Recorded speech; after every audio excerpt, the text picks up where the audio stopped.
Super super. Bike கவரே 16,000 சொல்லியிருக்கான். இப்படி போடா R3 அவரும் இவரும் ஒன்னாடா. யுவர் சிஸ்டம் என்சிஆர் அப்படி.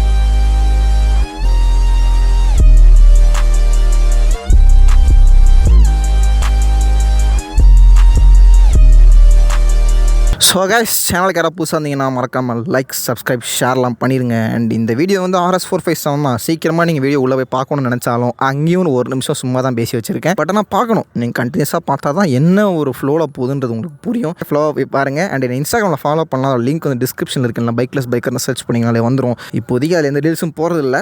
பட் ஆனால் சூன் போடுவேன். போடும்போது அப்டேட் தரேன். அப்போ போய் ஃபாலோ பண்ணிக்கோங்க. இப்போதைக்கு பண்ணலாட பரவாயில்ல. இப்போ போய் வீடியோ பாருங்கள். ஆயுஷ்மான் பாபா. இங்கே இருங்க, பத்திரமா. ஏதாவது பிரச்சனை சொல்லுங்கள், நாங்கள் அப்படியே போயிடுறோம். போகுமா சும்மா. ஸோ ஹே காய்ஸ், நான் பைக்லெஸ் பைக்கர். இந்த விளாகில் நம்ம வந்து RS457 தான் பார்க்க போகிறோம். ரைட்டா? ஆல்ரெடி மணி 5 மணி ஆயிடுச்சு. 4 மணி வெயிட் பண்ணிருக்கோம்ல, கிட்டத்தட்ட 1 hour ஆயிடுச்சு. வண்டி நல்லா ஸ்மூத்தாக இருக்கே. ஹாய் ப்ரோ, நான் தான் ப்ரோ பைக்லெஸ் பைக்கர். ஸ்ட்ரைட்டாக போகலாம், என்ன ஃபாலோ பண்ணுங்க ப்ரோ. இல்லை இவனோட சத்தியமா இல்லை ப்ரோ. அது என்ன எல்லாருக்கும் அதே கேள்வி வருது? பார்த்தா ஒரு ஆளை பார்த்து நம்பணுங்க. இப்போ மனப்பாடம் பண்ணிட்டே வந்திருக்கு. ஓகே சார், இப்போ ப்ரோ எனக்கு சத்தியமா ஞாபகம் இருக்காது ப்ரோ. நீங்க வேற ஸ்பெக்ஸே மறந்து போயிடும். இல்லை இது வேறையா? கூச்சமே இல்லை ப்ரோ. இங்கே நிப்பாட்டிடலாம் ப்ரோ. நானே விட்டுருவா. வண்டி ப்ரீமியமாக தான் இருக்குது. கிளச்சு அதை விட ஸ்மூத்தாக இருந்துச்சு. நான் இப்போ பிடிக்கும் போது அது அப்புறம் சொல்லுவோம், அதெல்லாம் விளாக் பண்ணும்போது. பைக் ஆன் ரோடு எவ்வளோ ப்ரோ? 5,06,000. ஸோ கைஸ், பைக் இடம் பார்த்து நிப்பாட்டியாச்சு. ஸோ இது அப்ரிலியாவோட RS457. ஸோ ஃபஸ்ட்டு லுக்லேருந்து பேசணும்னா எப்படி உங்களுக்கு சொல்கிறேன்னு தெரில. லுக் நல்லா தான் இருக்குது. ஏன்னா வந்து இப்போ நிறையா பேர் வந்து இதை பற்றி ரொம்ப ஓவர் எக்ஸாக்ரேட் பண்ண மாதிரி எனக்கு தோணுச்சு. பட் ஆனால் நேரில் பார்க்கும்போது லுக்கு உண்மையில் நல்லா தான் இருக்குது. மெயினான அந்த அலுமினியம் பாடியாக இருக்கட்டும் அண்ட் ஸ்விங்காமாக இருக்கட்டும் பளிச்சு நல்லா தெரியுது. நான் வந்து உங்களுக்கு லைட் மட்டும் காமிச்சிட்டு அப்புறமா ஆஃப் பண்ணிக்கிறேன். இது வந்து அவங்களோட RS660 அதுக்குமே ஃப்ரண்ட் இப்படியே தான் இருக்கும். ஸோ அதை அப்படியே இன்ஸ்பயர் பண்ணி அப்படியே வச்சிருக்காங்க. சேம் அதே பெருசாகவும் இருக்குது ஃப்ரண்ட். ஸோ அது நல்லா இருக்குது. ஆனால் லைட் உங்களுக்கு ஃபஸ்ட்டு சும்மா ஆன் பண்ணி காமிச்சிருக்கேன். இதெல்லாம் சினிமேட்டிக் வந்திருக்கும் ஆல்ரெடி. ஐயோ, அங்க பார்த்துட்டு அப்படியே நம்மளை பார்க்குறாங்களே.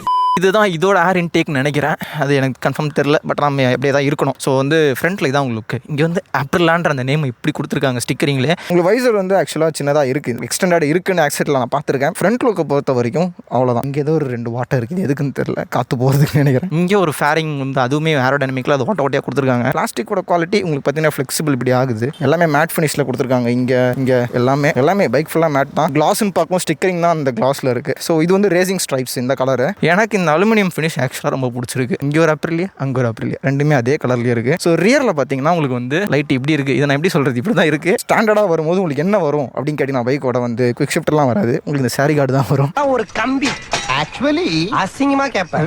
மற்றபடி எல்லாமே உங்களுக்கு ஆக்சரி தான். நான் லாஸ்ட்டில் உங்களுக்கு சொல்கிறேன் என்னென்னு. டேங்க் வந்து ஒரு 13 லிட்டர்ஸ். ஆனால் பார்த்தீங்கன்னா பெருசாக இருக்குது. உட்காரும் போது பைக்கே பார்த்தீங்கன்னா பெருசாக ஒரு ஃபீல் கொடுக்குது. லுக்கில் வந்து எனக்கு தெரிஞ்சு வந்து சூப்பராக இருக்குது. ஒரு 457cc அதுக்கேற்ற மாதிரி கொடுத்துருக்காங்க. நல்லா இருக்குது. ஈவன் அதை பெட்டராகவே கொடுத்துருக்காங்க எனக்கு தெரிஞ்சு. இங்கே பார்த்தீங்கன்னா ஒரு கிராப் பண்ணுறது கொடுத்துருக்காங்க. பிளாஸ்டிக்காக மெட்டலோட சவுண்டு அது. நக்கி பாருங்க. நீ அதை நக்கி பாரு, உப்பு கேட்கிது இல்லை. சம்மந்தம் இல்லாம பேசுறாங்களே.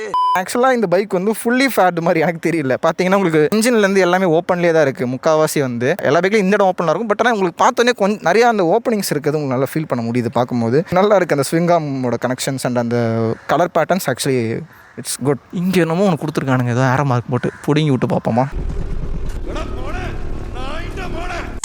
ஸோ இதில் இன்ஜின் ஸ்பெக்ஸ்ன்னு பார்க்கும்போது இது வந்து ஒரு 457 லிக்விட் கூல்டு இன்ஜின். அது ஒரு parallel twin engine. Parallel twin இன்ஜின்னா உங்களுக்கு தெரியும்ல, ஒரு சிலிண்டர் 2 இருக்கும். ஸோ 2 பிஸ்டன்ஸ் உங்களுக்கு போயிட்டு வரும். இது வந்து ஒரு 270 டிகிரி கிராங்க்னு சொல்கிறாங்க. அப்படின்னா என்னன்னு கேட்டிங்கன்னா உங்களுக்கு கிராங்க் ஷாஃப்ட்ன்றது, கிராங்க் ஷாஃப்ட்டில் தான் உங்களுக்கு கனெக்டிங் ராடுன்றது இருக்கும். இப்படி சுற்றுறது வந்து 270 டிகிரியில் வரும்போது மேலே உங்களுக்கு பவர் ஸ்ட்ரோக்கு போகும். அதாவது மேலே போய் அடிக்கும் கரெக்டாக இக்னிஷனில். ஸோ அதுதான் வந்து 270 டிகிரின்னு அவங்க மென்ஷன் பண்ணுறாங்க அந்த ஃபயரிங்ன்றது. ஸோ இதில் வந்து மோஸ்ட்டாக உங்களுக்கு அந்த இன்டர்வல்ன்றது, அதாவது ஒன்று மேலே போகும்போது கரெக்டாக அது கீழே வரும்போது இன்னொன்று மேலே போயிடும். ஸோ அந்த டைமிங் இன்டர்வல் வந்து கொஞ்சம் மேட்ச் பண்ணும் இது. ஸோ உங்களுக்கு பவர் அவுட்புட் வந்து நல்லா கிடைக்கும். பட் ஆனால் என்னன்னா இதில் கொஞ்சம் வைப்ரேஷன்ஸ் இருக்குன்னு நான் கேள்விப்பட்டிருக்கேன். 270 டிகிரின்றது இருக்கும். பட் ஆனால் மோஸ்ட்டாக அதை பேலன்ஸ் பண்ணிடுவாங்க அந்த இன்ஜின்லேயே உங்களுக்கு வந்து. ஆனால் இந்த இன்ஜினில் இதையுமே குறிப்பிட்டணும். சாரி, மூச்சு வாங்குதே, குறிப்பிடணும் என்னமோ ஒன்று. நார்மல் 180 டிகிரி பார்த்தீங்கன்னா உங்களுக்கு நிஞ்சா 650லாம் வந்து 180 டிகிரியில் இருக்கும் உங்களுக்கு. ஸோ அதுக்கெலாம் பார்த்தீங்கன்னா கொஞ்சம் டைம் இன்டர்வல் வந்து மிஸ் ஆகும். பட் ஆனால் இதில் வந்து நல்லாவே போயிட்டு வரும். ஸோ அதனால் உங்களுக்கு என்னென்னா பவர் அவுட்புட் வந்து உங்களுக்கு கண்டினியூஸாக வந்துகிட்டே இருக்கும். இனிஷியல் டார்க்ன்றது நல்லாவே இருக்கும். இனிஷியல் டார்க்னில் டார்க் உங்களுக்கு அதிகமாக இருக்கும். ஸோ அதுக்கு இதான் காரணம். சின்னதாக இருக்குது பேக்கில், ஃப்ரண்ட்டு பெருசாக வந்து பின்னாடி எப்படி இருக்கா. ஆமாம், அதான் நான் ஆனால் ஓப்பனாக இருக்குல்ல ஒரு மாதிரி. ஃபுல்லி ஃபேட் பைக் மாதிரி இல்லை. ஏன்னா இங்கெல்லாம் பார்த்தீங்கன்னா உங்களுக்கு நல்லா சொன்னது அதுதான். இங்கே பார்த்தீங்கன்னா உங்களுக்கு அப்படியே கொஞ்சம் ஓப்பன்லேயே அந்த மாதிரி இருக்குது. ஃபுல்லி ஃபேட் நீங்கள் வந்து எனக்கு தெரிஞ்சு இப்போது அங்கே ஒரு R15 இருக்குது. ஃபுல்லி ஃபேட்னா கொஞ்சம் எல்லாத்தையும் மறைச்சிருக்கணும். ஆனால் இதெல்லாம் ஓப்பன் எனக்கு தெரிஞ்சு மேபி ஹீட்டை கண்ட்ரோல் பண்ணுறதுக்காக அப்படி விட்டுருக்காங்கன்னு நினைக்கிறேன். நல்லா தான் இருக்குது லுக்கில், குறை சொல்கிற மாதிரி எனக்கு தெரிஞ்சு இல்லை. இந்த இன்ஜின் வந்து ப்ரொடியூஸ் பண்ணுற பவர் அவுட்புட்னு பார்க்கும்போது உங்களுக்கு வந்து ஒரு 47.6 ஹார்ஸ் பவர் ப்ரொடியூஸ் பண்ணுற ஒரு இன்ஜின், அதுவும் 9400 ஒரு நேக்கட் பைக் ப்ரொடியூஸ் பண்ணுற அந்த ஒரு RPM ரேஞ்சில் இது ப்ரொடியூஸ் பண்ணுது. லைக் டியூப் 390 இந்த மாதிரி. டார்க் பார்த்தீங்கன்னா உங்களுக்கு வந்து 43 Nm ஆஃப் டார்க்ஸ், அது பார்த்தீங்கன்னா 6500 சம்திங் அந்த ரேஞ்சில் உங்களுக்கு ப்ரொடியூஸ் பண்ணுது. ஸோ டார்க்குமே பார்த்தீங்கன்னா நல்லா இருக்குது, நிறையா இருக்குது. அது காரணம் என்னன்னா இந்த 270 டிகிரி கிராங்கால தான். இந்த மாதிரி கிராங்க் இருக்கிற எல்லா பைக்ஸுமே பார்த்தீங்கன்னா டார்க் பயங்கரமாக இருக்கும். உங்களுக்கு ஃபாரின் கண்ட்ரீஸில் பார்த்தீங்கன்னா MT-07 இதே மாதிரி கிராங்கில் தான் ஒர்க் ஆகுது. அண்ட் நம்ம இந்தியாவில் இருக்கிற பைக்கில் பார்த்தீங்கன்னா GT650 வந்து 270 டிகிரி கிராங்க் தான். ஸோ அது எல்லாத்தையும் பார்த்தீங்கன்னா டார்க் அதிகமாக தான் இருக்கும். 52 Nm ஆஃப் டார்க். இது பார்த்தீங்கன்னா உங்களுக்கு 43. ஸோ எல்லாமே வந்து அதிகமாக தான் இருக்குது. இதில் என்ன ஒரு அட்வான்டேஜ்னா GT650 மாதிரி இது வந்து வெயிட் கிடையாது, வெறும் 175 kg தான் இதோட வெயிட் டோட்டலாகவே. ஸோ அதனால் பவர் டு வெயிட் ரேஷனும் ஒன்று இதில் வந்து எப்பவுமே இருக்கும். நம்ம விளாக்ல எல்லாமே நீங்கள் பார்த்துருப்பீங்க. ஸோ அதனால் பார்த்தீங்கன்னா பவருக்கும் அந்த வெயிட் கம்மியாக இருக்கிறதுனால ஈஸியாக இழுத்துட்டு போயிடும் இந்த பொருளை, அதாவது இந்த வண்டியை. அதனால் பார்த்தீங்கன்னா இது ஆக்சுவலாக இனிஷியலில் எனக்கு தெரிஞ்சு பயங்கரமாக இருக்கும். இதுதான் வந்து சயின்டிஃபிக்கலாக என்னமோ ஒரு பாயிண்ட்டு. ஓகேவா நான் சொல்ல வந்தது. ஸோ மற்றபடி பார்த்தீங்கன்னா ஃப்ரண்ட்டில் உங்களுக்கு வந்து ஒரு ஃப்ளோட்டிங் டிஸ்க் கொடுத்துருக்காங்க. அண்ட் அது கூடவே பார்த்தீங்கன்னா உங்களுக்கு ABS கொடுத்துருக்காங்க. அண்ட் எலக்ட்ரானிக் ஃபேஸில் பார்க்கும்போது ட்ராக்ஷன் கண்ட்ரோல் கொடுத்துருக்காங்க. நான் அது வரும்போது உங்களுக்கு எக்ஸ்பிளைன் பண்ணுறேன். அதுக்கு முன்னாடி வரைக்கும் இதில் வந்து இன்னொன்று ரோல் ஓவர் கண்ட்ரோல்னு சம்திங் ஒன்று கொடுத்துருக்காங்க. அது வந்து உங்களுக்கு ABS-ஐயும் ட்ராக்ஷனையும் யூஸ் பண்ணி உங்கள் பைக் வந்து நீங்கள் வந்து எமர்ஜென்சியாக அதை பிரேக் அடிக்கிறீங்க, அப்போ வண்டி ஏதோ ரொம்ப ப்ரெஷர் ஆகுது, ஏதோ டர்னிங்லேயே எதுலையோ அது மாதிரி ஆகும்போது உங்கள் பைக் வந்து கண்ட்ரோலை மீறி போயிடக்கூடாதுன்றதுக்காக டார்க் லெவலில் கண்ட்ரோல் பண்ணி உங்களுக்கு வந்து பிரேக்கிங் வந்து இம்ப்ரூவ் பண்ணி தரும் அப்படின்னு மென்ஷன் பண்ணியிருக்காங்க. யோகேஷ் மூச்சு விடாமல் பேசுகிறேன். இந்த வீடியோட பாப்பானுக்கு வந்து இதில் முக்கியமான விஷயத்தை மறந்து போயிட்டேன். பார்த்தீங்கன்னா உங்களுக்கு அப்செட் அண்ட் ஃபோக்ஸ் கொடுத்துருக்காங்க. இது பார்த்தீங்கன்னா ஒரு ப்ரீலோட் அட்ஜஸ்ட்மெண்ட் தான். அதாவது ப்ரீலோடாகவே உங்களுக்கு வந்து இந்த மாதிரி அட்ஜஸ்ட்மெண்ட்ஸ் தான் இருக்கும் அப்படின்னு கொடுத்தது. அதாவது அதுக்கு அர்த்தம் என்ன, இப்போ இது எப்படி 4 வாட்டி திருப்பினாங்கன்னு வச்சுக்கோங்களேன், அது ஒரு ப்ரீலோடு. அந்த செட்டு தான், அவ்வளோதான். அட்ஜஸ்டபிள்னா நீங்கள் இப்போ பார்க்குற 390 இருக்கட்டும், எல்லாத்துலேயுமே உங்களுக்கு வந்து RTR 310 எல்லாத்துலேயுமே இப்படியே இருக்கும். நீங்கள் சுற்றிட்டிங்கன்னா சாஃப்ட் ஹார்ட் அவ்வளோதான். அது மாதிரி நீங்கள் அட்ஜஸ்ட் பண்ணிக்கலாம் உங்கள் இஷ்டத்துக்கு. கையில் காயினோ எதுவும் கிடச்சிதுன்னா அதே மாதிரி தான் ரியர்லையுமே ப்ரீலோடு தான். அது ஆல்ரெடி லோட் பண்ணியிருக்கிற அந்த ஒரு லெவல்ஸ் தான் அதில் அந்த சஸ்பென்ஷன் இருக்கும். ஸோ அதுதான் இதில் இருக்கிற ஒரு டிஸ்அட்வான்டேஜ். நான் பார்க்கல, எனக்கு தேவைப்படாது. மேபி ட்ராக்ல ஓட்டுறவங்களுக்கு தேவைப்படும். ட்ராக்ல எல்லாருமே ஓட்ட போகிறது கிடையாது. இதை வந்து பெருசாக யாரும் எடுத்துக்க மாட்டாங்க நான் நினைக்கிறேன். ஏன்னா மேபி இது வாங்கி ட்ராக் எடுத்துகிட்டு போகணுன்ட்டு யாருமே எடுக்க மாட்டாங்க எனக்கு தெரிஞ்சு. ஸோ அதனால் அதை என்ன பொறுத்த பெரிய டிஸ்அட்வான்டேஜ் கிடையாது. எக்ஸாஸ்ட் பார்த்தீங்கன்னா உங்களுக்கு அழகாக கீழே வருது. அண்ட் சீட்டு பார்த்தீங்கன்னா உங்களுக்கு வந்து ஒரு 800 mm சீட்டு. ஆக்சுவலாக இது எல்லாருக்குமே எட்டுன்னு நினைக்கிறேன் எனக்கு தெரிஞ்சு. ஏன்னா எனக்கு நல்லா எட்டுது, எல்லாருக்கும் கால் எட்டுன்னு நினைக்கிறேன். இதுவுமே நிஞ்சா மாதிரி தான், எல்லாருமே கால் எட்டுற மாதிரி தான் இருக்குது. ஸ்டாண்டு தான் ரொம்ப பெருசாக போட்டிருக்காங்கப்பா. 150 செக்ஷன் தானே. ஆமாம், ரியரில் 150, ஃப்ரண்ட்டில் 120, ரெண்டுமே 17 inch அலாய்ஸ். ஸ்டாக்கில் வந்து TVS யூரோ கிரிப். இது எதுலையோ பார்த்தோமே உன் வண்டிலையா. ஆனால் இதில் பார்த்து நான் நோட் பண்ணேன், அப்ரிலியான்னு பிராண்ட் நேமே போட்டிருக்காந்துட்டு. ஒரு ஓவராலாக நீங்கள் கூகுளில் பார்க்கறதா நான் சொல்லிட்டேன் எனக்கு தெரிஞ்சு. இன்னுமே வந்து நான் உங்களுக்கு இன்ஸ்ட்ருமெண்ட் கிளஸ்டர்லேருந்து நான் உங்களுக்கு சொல்கிறேன். இதிலேயே பாதி பேர் ஃபார்வர்ட் பண்ணியிருப்பாங்க. ஏன்னா இந்த வீடியோ வந்து ஒரு பல லட்சம் வாட்டி பார்த்துருப்பாங்க எல்லாம் ஸ்பெக்ஸ் எல்லாம். நான் வேறு சொல்லணும், ஆன் பண்ணிங்கன்னா உங்களுக்கு அப்ரிலியான் காட்டுது. பி எ ரேசர் ராங் இன்ஃப்ளூயன்ஸ். இதில் வந்து ATC 1 கொடுத்துருக்குல்ல, இது வந்து ட்ராக்ஷன் லெவல், அதாவது அப்ரிலியா ட்ராக்ஷன் கண்ட்ரோல் லெவல் 1. இது நம்ம எப்படி சேஞ்ச் பண்ணுறது, நம்மளே ஏதாவது பட்டன் அழுத்தி பார்க்கலாம். பார்த்தீங்களா, ஏதோ ஒன்று அழுத்தினா ஏதோ ஒன்று வரும் கண்டிப்பாக நமக்கு. இங்கே பார்த்தீங்கன்னா உங்களுக்கு வந்து எத்தனை கிலோமீட்டர் ஓடி இருக்குது, 471 கிலோமீட்டர் வண்டி ஓடி இருக்குது. மற்றபடி பேட்டரி இன்ஃபர்மேஷன்ஸ் எல்லாம் இருக்குது. ஒரு 5 inch TFT டிஸ்பிளே. இது வந்து கலராக அழகாக இருக்குதுல்ல. மாறிடுச்சு. ஒன்றும் இல்லை, மேல் பட் நமக்கு உங்களுக்கு ட்ராக்ஷன் லெவல் வந்து இம்ப்ரூவ் ஆகுது. இப்போ 3, 1, 2, 3 போயிட்டு இருக்கு. ரைடிங் மோட்ஸ் ஆக்சுவலாக 3 கொடுத்துருக்கேன்னு சொன்னாங்க. அதில் இப்போ ஸ்போர்ட்டில் இருக்குது. இதுன்னு நினைக்கிறேன்ப்பா. இப்போ ஈகோ மோட் இருக்குது, ரெயின் மோட் இருக்குது, ஸ்போர்ட் மோட் இருக்குது. அண்ட் அது ட்ராக்ஷன் கண்ட்ரோல் லெவல் 3 இருக்குது உங்களுக்கு. இதுதான் உங்களுக்கு இதில் கொடுத்துருக்கிற ஃபீச்சர்ஸ். இல்லை இதுக்கு பிரம்போலாம் இருந்துச்சுன்னு வச்சுக்கோங்களேன், இப்போ இன்னத்துக்கு இதுக்கு ரீல்ஸ் போட ஆரம்பிச்சிருப்பாங்க. It's normal brake pad lever அது மாதிரி இதுக்கு இறங்கிடுவாங்க. ஆல்ரெடி வந்து அதுலேயும் ட்ரெண்ட் இறங்கிட்டாங்க. பைப்ரே வந்து பிரம்ம ஓடுது. அதுவே இவங்களுக்கு இப்போ தான் தெரிஞ்சு ரீல்ஸ் போடுறாங்க. இப்போ தான் இதையே கண்டுபிடிக்கிறீங்களா? ஏன்டா அந்த காலத்தில் R15 வெப்சைட்டில் கொடுத்தான்டா பைப்ரே. அதெல்லாம் எங்கள் அப்பெல்லாம் எங்கே போனானுங்கன்னு தெரியல. இவனுக்கு வெப்சைட்டில் கொடுத்தாங்க தானே, பைப்ரே தானே. நல்லா ஞாபகம் இருக்குது எனக்கு. என்னதான் பிரேக் கொடுத்தாலும் அது பிடிக்கிறோம். பிடிச்சாதான் அது பைப்ரேவோ பிரம்போவோ இருந்தாலும். என்ன கலாய்கிறியா? இவ்வளோ தீரம் கண்டுபிடிச்சியா? அப்போ எங்க GSXRல நான் என்ன பார்த்தேன்னு எனக்கே தெரியல. ஓ, காத்தடிக்கிறதுக்கு வசதியாக கொடுத்துருக்காங்கன்றீங்க சைடில். இதுவுமே ஆடட் ஃபீச்சர். சொல்ல வேண்டியது தான். இந்த பைக்கை பார்க்குறவங்களாம் எல்லாத்தையுமே ஆடட் ஃபீச்சராக தான் நினைக்கிறான். நீங்கள் வேற சாமி பட்டுமா யாரெல்லாம் உட்காந்தாங்க. பின்னாடி எதுக்கு ப்ரோ உட்கார வச்சு ஓட்டுறேன். ஸோ பிராண்ட் சைட்லேருந்து பார்த்தீங்கன்னா கைஸ் மேனுஃபேக்சரிங் வாரண்ட்டி வந்து 36,000 கிலோமீட்டர் வரைக்கும் கொடுக்குறாங்க. ஃபர்ஸ்ட் வருஷம் வந்து 3 ஃப்ரீ சர்வீஸ் 12,000 கிலோமீட்டருக்குள்ள. Road side assistance no extra cost. Okay, காசு வாங்க மாட்டேன்றாங்க. ஆனால் அதுக்கே என்ன அலைய விடுவாங்க. நம்ம ராயல் என்ஃபீல்டு மற்ற பிராண்ட்லாம் பார்த்துருக்கேன். இங்கே இருக்கிற சர்வீஸ் சென்டருக்கு போகாதீங்க, அங்கே கால் பண்ணுங்க, அவங்க எடுத்துப்பாங்க, அப்படி இப்படின்னு காமெடி பண்ணுவாங்க நிறைய. இதுக்கு இருக்கிறதே கம்மியானது தான், அதனால் எடுத்து தான் ஆகணும், வேறு வழியில் அவங்க. ஸோ அப்ரலாவோட ஆக்சசரி காஸ்ட்டு போட்டிருக்காங்க. ஹை விண்ட்ஸ்க்ரீன், அதாவது நம்ம வைசர்னு சொன்னோம், அமெரிக்கன் இங்கிலீஷில் வந்து விண்ட்ஸ்க்ரீன் நினைக்கிறேன். ஸோ ஹையர் விண்ட்ஸ்க்ரீன் வந்து எத்தனை ஏறும் போடவே இல்லை அவனுங்க. ஆனால் 899 எனக்கு மேட்ச் வராது. 899, அதாவது 900 ருபீஸ். இருக்கிறதுலே கம்மியானது இதுதான். யூஎஸ்பி சார்ஜிங் வந்து 950 ருபீஸ். அப்போ கொடுக்கலையா ஸ்டாக்லேயே? சார்ஜ் பண்ணோன்னா அதுக்கும் 1000 ரூபா கொடுங்க extra. Adjustable break liver 5500 rupees. Front axle protector 8725. ஆனால் நான் எதை வேணால் ஒத்துப்பேன் ப்ரோ. எக்ஸ்டர்னல் பைக் கவர்னு போட்டு 16,870. என்ன புல்லட் ப்ரூஃபில் இருக்குமா கவரு? Quick shifter 27,000. அது எல்லா பைக்குமே அது அவ்வளோதான், நீங்கள் வெளியே இது பண்ணாலுமே. Break liver protection 29,000. I think it's made in titanium. Electronic anti theft with assembly system 30,000.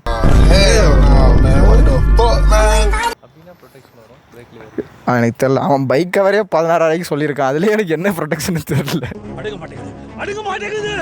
Racing brake pads 9,000 rupees. Braking நல்லா தானே இருக்குது. நிறைய பேர் ஏதோ பிரேக் பிடிக்கல அப்படின்னு சொல்லிட்டு வந்து அவங்க நார்மல் பேட் வச்சு ஓட்டி. ஓ ஓகே. ஓ இந்த இது ஆகிறதுனால அவங்க மாற்றியே கொடுக்குறாங்களா ஷோரூம்லேருந்து? இப்போலாம் எனக்கு எப்படின்னு தெரில. இன்ஸ்டாகிராமில் கமெண்ட்டில் எதாவது பார்த்தோன்னா ஈஸியாக சொல்கிறானுங்க 5 லட்ச ரூபா பைக். இவங்களாம் எப்போ 5 லட்சம் ஈஸியாச்சுன்னு தான் எனக்கு தெரில. இதுக்கு மேலாம் இவங்க போட்ட ரீல்ஸ் தான் வச்சு கலாய்க்கணும். கமெண்ட்ஸில் போட்டிருப்பானுங்களே யுவர் சிஸ்டம் என்சிஆர் அப்படின்னு. எந்த சிஸ்டமும் எண்ட் ஆகாது, எந்த பைக் இருந்தாலும் எல்லாத்தையும் வாங்க ஆள் இருப்பாங்க. ஸோ ஓகே கைஸ், இதோட நான் ஓட்டிட்டு உங்களுக்கு ரிவ்யூ சொல்கிறேன். அங்கேருந்து ஹெல்மெட் இல்லாமல் வந்துட்டு இங்கே அப்படியே ஏதோ தெரியாத மாதிரியே ஒரு நடிப்பு வேறு. என்னென்ன சொல்கிறான் பாருங்க. பைக் வந்து ஒரு 450 கிலோமீட்டர் ஓடணும் ஒரு காரணத்தினால. நம்ம வந்து ஹைவேக்கோ எதுக்கும் போகிறதில்ல. நார்மலாக நான் வந்து சிட்டிக்குள்ளே ஓட்ட போகிறேன். And top speed 200 போன்ருக்கா. இப்போ 200 நான் போனோன்னு வச்சுக்கோங்களேன், 300 லெட்டர்ஸில் எஸ்ஏ எழுதுனே விட்டுற மாட்டாங்க. நம்மளாம் எங்கே போய் சொரணும்னா சுண்ணாம்பு தடைவாங்க. ஓகே, ஆக்சுவலி எக்ஸாஸ்ட் நோட் நான் காட்ட நினச்சேன். இதுதான் எக்ஸாஸ்ட் நோட்டு. ஆக்சுவலாக நல்லா டிஃப்ரெண்ட்டாக நல்லா பேஸியாக நல்லா இருக்குது. ஆனால் முறிக்கு காட்டுறேன் பாருங்களேன். Nice sound bro. போயிட்டு வரேன் ப்ரோ. ஆக்சுவலி சீட் நல்லா கம்ஃபர்ட்டாக இருக்குது. ரைடிங் பொசிஷன் ரொம்ப லீன் பண்ணுற மாதிரிலாம் இல்லை, பட் ஆனால் நீங்கள் லைட்டாக லீன் பண்ணுற மாதிரி தான் இருக்குது. அண்ட் இன்ஜின் பிரேக்கிங்குமே நல்லா தான் இருக்குது லைட்டாக.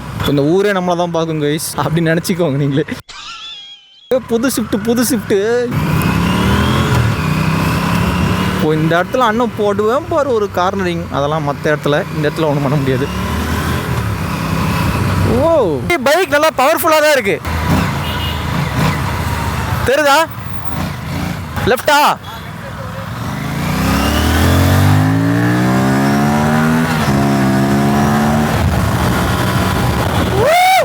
ஒரு லெவலுக்கு மேலே நான் த்ராட்டல் எனக்கே தெரியும் ஓப்பன் பண்ணிட்டேன். ஸோ ஓப்பன் பண்ணும்போது பார்த்தீங்கன்னா எக்ஸாஸ்ட் சவுண்ட் மேசிவாக வந்துச்சு. அப்புறம் நான் எந்த ஸ்பீடில் போனோன்னு நான் பார்க்கல. அது பெரிய இதை பண்ணிட்டேன் எல்லா வண்டியும் ஓட்டுற மாதிரி. இனிமேல் கொஞ்சம் பொறுமையாக ஓட்டணும். ப்ரோக்கு நான் ப்ராமிஸ் பண்ணியிருக்கேன், வண்டி பிரேக்கிங் பீரியட் முடியாத காரணத்தினால அடக்கி தான் வாசிக்க வேண்டும். ஆதிவாசி அடக்கி வாசி. என் வயசு எல்லாரும் ஒன்றும் தெரிய மாட்டேங்குது சன்லைட் அடிக்கிறதுனால. ஆக்சுவலி ஃப்ரண்ட் பிரேக் நல்லா போயிட்டு இருக்கு. ரியர் பார்த்தீங்கன்னா சுத்தமாக கிடையாது எல்லா பைக்லையும் பார்க்குற மாதிரி. பட் ஆனால் ரொம்ப இல்லாத மாதிரி தெரியுது. ஃப்ரண்ட் நீங்கள் கான்ஃபிடென்ட்டாக அடிக்கலாம். ஏன்னா இப்போ வந்து இது வந்து இந்த சின்டர்டு பிரேக் பேட்ச், அதாவது ரேசிங் பேட்ச்னு அப்ரலால் சொல்லப்படுற அந்த பேட்ச் வந்து யூஸ் பண்ணியிருக்காங்க. ஸோ அதனால் நல்லாவே இருக்குது. நான் வைசரை மாற்றணும் கைஸ், கண்ணே தெரிய மாட்டேங்குது. வைசர் அவுத்து விட்டு ஓட்டா உள்ள காற்று வருது. இந்த ஸ்டாக் பிரேக் பேட்ச் போட்டால் நல்லா இல்லைன்னு சொன்னாங்க. அதனாலேயே பார்த்தீங்கன்னா ஷோரூம் வந்து எடுக்கும் போதே இந்தாங்கடா வச்சுக்கோங்கடா அப்படின்னு சொல்லி போட்டு கொடுத்துருக்காங்க இந்த வண்டிக்கு. அவரே கொண்டு வைப்பாராம், அவரே எடுப்பாராம்.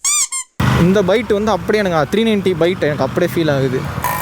இந்த இடத்துல ஹீட் ஆகுதுன்னு தெரில. பரவாயில்ல, அங்கே நமக்கு டிஸ்டர்பன்ஸ் இல்லாத வரைக்கும் பிரச்சனை இல்லை. ஆனால் போங்கண்ணே BMW ஃபாஸ்ட்டாக போங்கண்ணே. ஆஹா, டேர்னிங் ரேடியஸ் அதிகமாக இருக்குது கைஸ். நல்லா இருக்குது. ஆனால் பைக் நம்மளால் இப்போ அந்தளவுக்கு அதை வந்து ஃபுல்லாக ஃபீல் பண்ணி போய் ஓட்ட முடியாது. ஏன்னா இது என் வண்டியும் கிடையாது. இப்போ என் வண்டியாகவே இருந்தாலும் இந்த டைமில் நான் ஓட்ட தான் கூடாது. ஆக்சுவலி இருங்க 6th கியர் போட்டு, இல்லை சாரி 5th கியர் போட்டிருக்கேண்ணா. ஓஹோ, நல்லா இருக்கிறது. அண்டர் 5000 RPMல ஈஸி 100 கைஸ். இது மோஸ்ட்டாக இப்படி போடா. ஃப்ரண்ட் பைட்டு பார்க்குறீங்களா? ஆன்டி முன்னாடி போய் பிடிக்கிறேன். இப்போ பாருங்க. ஃப்ரண்ட்டே வலிக்கிருச்சு. அருமையாக இருக்குது பிரான்ஸ். ரொம்ப இறங்கிட்டான் பிரான். அலப்ரா சர்டிங் ப்ரோன் ஒன்றும் பண்ண முடியாது ப்ரோன். எந்த டர்னில் திரும்பணும்னா எனக்கே தெரில. இந்த பைக்கோட ஈஸி க்ரூசிங் ஸ்பீட் வந்து எனக்கு தெரிஞ்சு 140 to 150 ஈஸி அசால்ட்டு. பட் எல்லாமே ஹைவேக்குள்ளேயே நிறுத்திக்கோங்க. இந்த மாதிரி ஸ்ட்ரீட்ஸ்லாம் ஓவர் ஸ்பீட் பண்ணாதீங்க. இப்போ ட்ராக்ஷன் 1ல் இருக்குது. எல்லாத்தையும் ஆஃப் பண்ணி பார்ப்போம். ஆஃப் பண்ணுற ஆப்ஷன் இருக்குது. சரி 3ல் வச்சு பார்ப்போம். பைக்கோட அந்த பிரெத் இருக்குல்ல ஃப்ரண்ட்டு, அது அப்படியே எனக்கு R15 R3 இதை வந்து ஞாபகப்படுத்துது. அப்படிதானே? Super super. ஹாரன் சவுண்ட் நல்லா இருக்குல்ல? ஆமாம், இது என்ன ரவுண்டானா? ஸ்போர்ட்லேருந்து ஈகோக்கு மாற்றி பார்க்கலாமா? ஹீட் அடிக்குது கைஸ். இந்த நேரம் பார்த்து சிக்னலாக போட மாட்டாங்க. ஓடுங்கடா, ஆளை ஓடுங்கடாவா.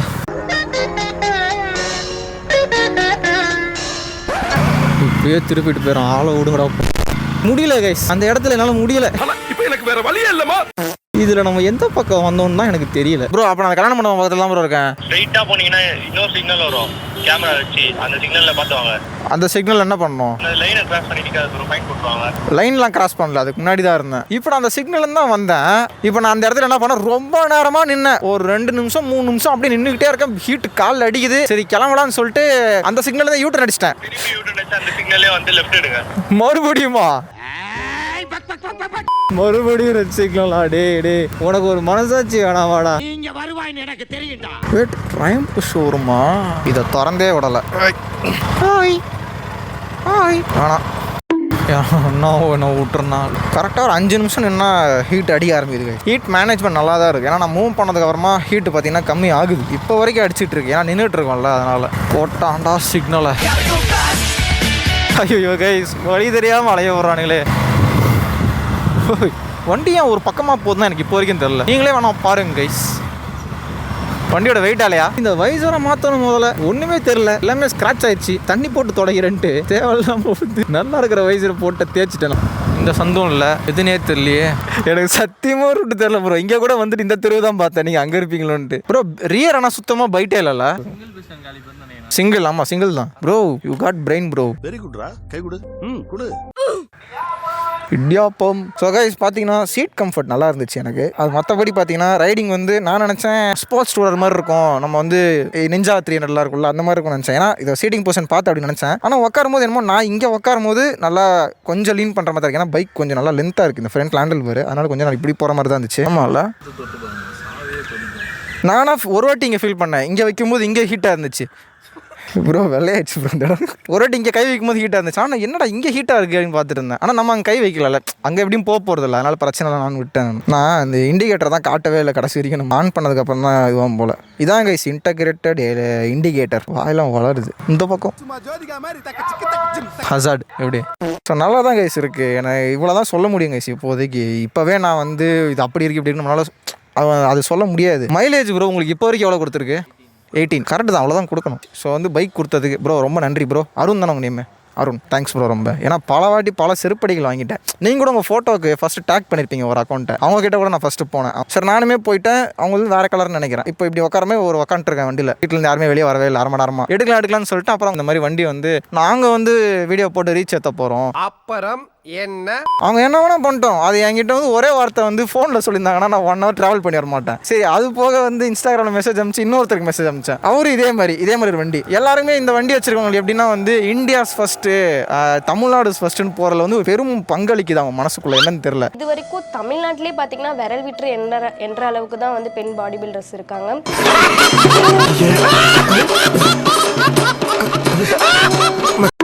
அவங்க போட்டது கூட ஒத்துப்பேன். தமிழ்நாட்டில் ஃபர்ஸ்ட் இடத்துன்னு போட்டாங்கன்னு சொல்லிட்டு. ஆனால் அந்த இடத்துல போட்டாங்க ஃபர்ஸ்ட் ரெட் கலர் பேர் என்னது? ரேசிங் ஸ்ட்ரைப்ஸ் இன் சென்னையா? இதான் பயோலே இருக்கு. போய் மெசேஜ் பண்ணேன், ப்ரோ பைக் ஃபர்ஸ்ட் சர்வீஸ் பண்ணாம பண்ணிக்கலாம், வண்டின்னு ஓட்டவே இல்லை ப்ரோன்னாரு. வீடியோவில் பார்க்குறேன் 150 அடிச்சு ஓட்டிக்கிட்டு இருக்காரு வண்டியை. என்கிட்ட வந்து வண்டி ஓட்டவே இல்லை ப்ரோ அப்படின்னாரு. பிடிக்கலன்னா மூஞ்சி மேல சொல்றேன், மூஞ்சி மேல. அதுக்கப்புறம் தான் நான் உங்கள் அக்கௌண்ட்டை கண்டுபிடிச்சேன். எனக்கு தெரிஞ்சு உங்கள் அக்கௌண்ட்டுமே காலியாக இருந்தால் நினச்சேன். இதுவுமே வந்து ரிஜெக்ட் ஆயிரும் போல நினச்சேன். நீங்கள் வந்து ஒர்க்கில் பிஸியாக இருக்காங்க அப்படின்னு சொல்லிட்டு இருந்தீங்களா? சரி இதுவும் போயிடும்னு நினச்சேன். ஆனால் கடைசியில் பார்த்தா எப்படியாவது இன்னைக்கு முடிஞ்சிருச்சு. இந்த ஒரு பைக்குக்கு பின்னாடி வந்து எனக்கு தெரிஞ்சு என்னோட பெட்ரோல் காசு மட்டுமே ஒரு 1500 செலவு இருக்குது. 2 விழா கேன்சல் ஆகி எனக்கு. இதில் வேற பெங்களூருக்கு வேற போகலாம் அடுத்த பிளான். அன்னைக்கு நான் சொல்கிறேன்னு சொல்லி இந்த கதை தான், வேறு ஒன்றும் கிடையாது. நான் போனேன், அவங்களுக்கு விளாக்காக வெயிட் பண்ணேன் வெளியே பிச்சைக்கார மாதிரி. அப்புறம் வீட்டுள்ள போனேன். அவங்க வந்து இந்த மாதிரி நாங்கள் ரீச் ஏற்றணும், நாங்கள் இது பண்ணணும் அது பண்ணணும். பிடிக்கல இல்லை வண்டியை கொடுக்க மாட்டேன்றதான். அது ஒரு அப்பாலஜி கூட பண்ணல. இந்த விறகு கட்ட சேனல் அவன் வரான், அவனுக்கு அவங்க தான் எங்கள் சேனலை வந்து ரீச் ஏற்றி விட்றாங்க. அவன் என்ன ஏற்றி விட்டான், எனக்கு என்ன, எனக்கு தேவை நீங்கள் என்னை கூப்பிட்டீங்க, நான் வந்திருக்கேன், நீங்கள் அப்போ என்ன சொல்லணும், நீங்கள் முன்னாடியே வரக்கூடாதுன்னு சொல்லியிருக்கணும். இவ்வளோதான் மேட்ரு. அந்த உள்ள அவ்வளோ ஒரு கதையை சொல்லி நான் இந்த கதைலாம் எனக்கு எதுக்கு, இது வேறு அது மைக்கில் ரெக்கார்ட் ஆகிட்டு இருந்துச்சு, இது இதுக்குள்ளே தான் இருக்குன்னு நினைக்கிறேன். சரி எதுக்கு அதெல்லாம் அப்படியே இருக்கட்டும். நிறைய வச்சிருக்கு சொல்லட்டுமா? 6 lakhs ப்ரோ, சாரி 06, அதாவது 5 lakh 6000 அந்த ஒரு காசுக்கு பார்த்தீங்கன்னா எனக்கு தெரிஞ்சு இது வந்து ஓத்தான்னு கேட்டிங்கன்னா இப்போ இருக்கிற டாக்ஸ் கண்டிஷனுக்கு இது ஓத்து தான் அப்ரலாவை பொறுத்த வரைக்கும். ஏன்னா அந்த ஸ்கூட்டியோட ரேட்டை அவன் 2 லட்சம் விற்றுக்கிட்டு இருக்கான். உங்களுக்கு டைம் ஆயிடுச்சா ப்ரோ?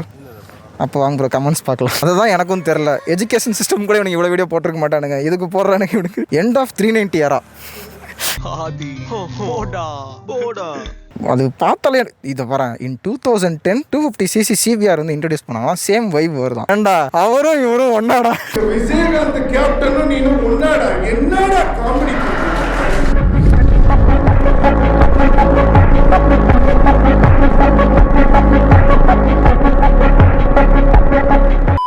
ஆக்சுவலாக CBR 250 வந்து வந்த ஐப்புக்கு இதோட லெவலுக்கே இருந்திருக்கு. அந்த டைமில் லான்ச் ஆயிருந்தது. நான் இப்போ வரைக்கும் ரூல் பண்ணியிருக்கேன் எனக்கு தெரிஞ்சு. அந்த செக்மெண்ட்டை சொல்கிறேன், அந்த செக்மெண்ட்டை இது அப்படி பண்ணுமான்றலாம் நமக்கு தெரியாது. ஏன்னா ரேட் அதிகம். இது இவன் எதுக்கு அதே இது கம்பேர் பண்ணுறான்? இவனுக்கு இப்போ தான் 12th முடிச்சிருப்பான்னு நினைக்கிறேன். இந்த பைக்கெல்லாம் பார்த்துட்டு நம்ம அந்த டைமில் எப்படி இருந்தோமோ அப்புறம் சோஷியல் மீடியாலாம் கிடையாது. இவனுக்கு இருந்த உடனே இவனுங்க போடுறதெல்லாம் தாங்க முடியல. இங்கே ஒரு ஆல் 500cc பைக் சேல்ஸ் டவுனா which has changed the game. பயமா அது கடிச்சிடாத. என்ன டீம்னே தெரியாம இங்க ஃபுல்லா படிங்களேன். அண்ட் ஹியர் காது கொடுத்து கேளுங்க, ஓகேவா? KTM 390s RE680 சுப்ரமேசி ends here, இதையும் கேட்டுக்கோ. நாய்க்கு டைப்பே பண்ண தெரியல. உங்க வண்டி கலர் தான் போட்டிருக்கான். கமெண்ட்ல இருக்கிறவங்களும் குறைஞ்சவங்க கிடையாது. கமெண்ட் போறவனையும் பாரு. டேட்டோனா 675 லாஃபிங் இன் கார் வரான். சேல்லையும் இல்லை, வண்டி ஸ்பெக்கும் கம்பேர் பண்ண இவனுங்க எல்லாம் லூஸ். இவனுங்கெல்லாம் படத்துக்கு வந்துருக்க எல்லாம் லூஸ். இவனுங்க ஒருத்தனுக்கு அது மூளை இருக்கால, இவனெல்லாம் ஹீட்டை பரப்பிடுவானுங்க இந்த வண்டியை பற்றி. அப்படியே பிக்கப் நல்லா இருக்கு. ஏன்னா அந்த கொஞ்சம் லேக் மட்டும் அந்த அது உங்களுக்கு தெரிஞ்சுது அவங்களுக்கு, அது மட்டும் நல்லா. ஆமாம், அப்படி கொடுக்கும்போது கொஞ்சம் அந்த RR 310 இதே ஒரு லேக் இருக்கும். இந்த ரைடிங் மோட்ஸ் இருக்கிற முக்கால்வாசி வண்டிக்கு இந்த ஒரு லேக் இருக்குது. நான் நிறைய ஃபீல் பண்ணியிருக்கேன். நான் இவருக்கு இதான் வேலை. டெத் மிஷினா அதை இப்பயே போட்டான், அதுக்கு நோ டவுட் ப்ரோ. எலும்பு கூடு. R3 இதே ரேட்டு தானே? பிரைஸ் அதிகம் ப்ரோ, 60,000 அதிகமாக. அவனே வச்சுக்க சொல்லுங்க பில்லு வேண்டாம். ஆக்சுவலி அந்த பைக்கில் வந்து பழைய லுக்கில் பழைய மாடலை விட்டுருந்தா கூட வாங்கியிருப்பானுங்க. இப்போ இந்த இதை விட மோசமாக இருக்காது. அதுதான் ஃபர்ஸ்ட் புக் பண்ணேன். இது அப்போ லான்ச் ஆகலை. ஆமாம் சொல்லிட்டாங்க. இவதான் புக்கிங் அப்போ வண்டியை பார்க்காமலே எல்லாம் புக் பண்ணிட்டாங்களே. அந்த அளவுக்கு நீங்களுமா? நீ ரொம்ப தைரியசாலிப்பா ப்ரோ. டெஸ்ட் ட்ரைவ் விட்டாங்க, டெஸ்ட் ட்ரைவ் ஓட்டி பார்த்தேன், பிடிச்சது. ஸோ அப்புறம் தான் எடுத்தேன். ஓகே. நான் என்ன இத்தனை பேர் வந்து ஹேட் பண்ண வச்சுட்டாங்க என்ன. ஆனால் இந்த வண்டியை எனக்குள்ளேயே ஒரு இது உங்களுக்கே வந்துடும்ல ப்ரோ. இப்போது உங்களை வந்து நீங்கள் ஒரு இடத்துக்கு போகிறீங்க, உங்களுக்கு எங்கே போனாலும் அடிச்சு துரத்துறாங்க, இது நீ தொடவே கூடாதுன்ட்டு. இதை நான் ஏன்டா தொடக்கூடாது மயிறு அப்படின்னு நமக்கு தோணுமா தோணாதான்? நம்ம இந்த ஹியூமன் வேல்யூவே இப்போலாம் செத்து போச்சு. இப்போ நான் ஒருத்தன் வரான், இப்போ எனக்கு ஒருத்தன் வரானா அவன் பேசதான் நான் பார்ப்பேன். உனக்கு எவ்வளோ சப்ஸ்கிரைபர்ஸ் இருக்காங்க, உனக்கு எவ்வளோ ஃபாலோவர்ஸ் இருக்காங்க கேட்டுட்டு நான் உனக்கு உதவி எதுவும் பண்ண போகிறது கிடையாது. இவனுமே சென்னையில் ஃபர்ஸ்ட் 250 தெரியாதா? நாங்கள் அதை எங்கள் விளாக்ல இன்க்ளூட் பண்ணல, இவருமே அதை சொல்லலை. அது ஒரு மேட்ரா எடுத்து ஃபர்ஸ்ட் எடுத்து என்ன போகுது. வண்டி இன்னும் வரல, அடிச்சு தான் ஓடிட்டு சூப்பராக இருக்கு. ஃபர்ஸ்ட் யூனிட்ல எப்பவுமே சிலது இருக்கும்னு ஒரு மித்து இருந்திருக்கு. அது அண்ணனுக்கு உண்மையாவே நடந்திருக்கு. ஏமாத்தி போட்டாங்க பெரியப்பா.